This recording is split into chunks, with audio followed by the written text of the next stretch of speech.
You can imagine how stressful that is. You're coming to a new life, you're coming to a better life, and all of a sudden you're constrained.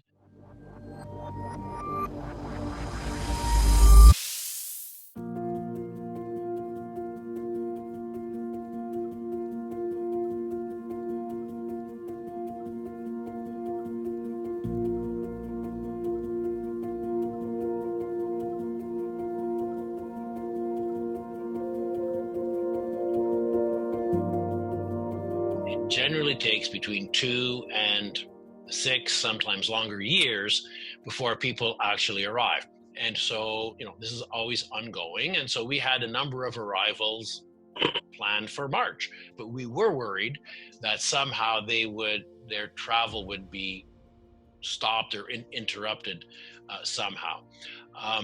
And so by this point, of course, the rules were that anyone coming from outside the country had to quarantine for 14 days.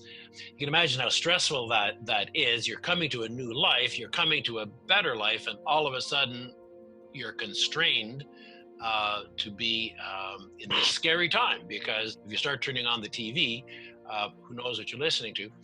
And again, people may or may not speak English, French very well.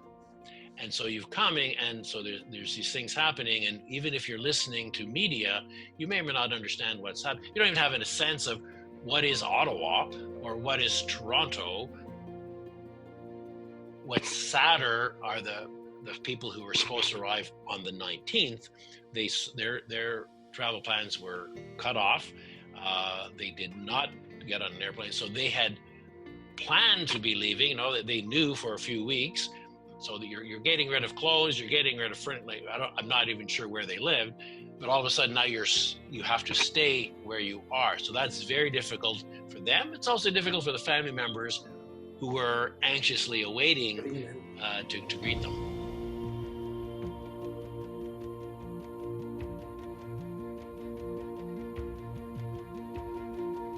So, if we look back to say January, February, there were about 80 or 90 people in the detention center in Laval. It's a very impersonal environment in the sense that you're with lots of people. Think of ourselves. We're worried. We're trying to get information. And in the detention center, you do not have access to your cell phone. It's confiscated. You can get TV. You cannot access the internet. And so if you're lacking information, it becomes even more scary because you hear something's going on.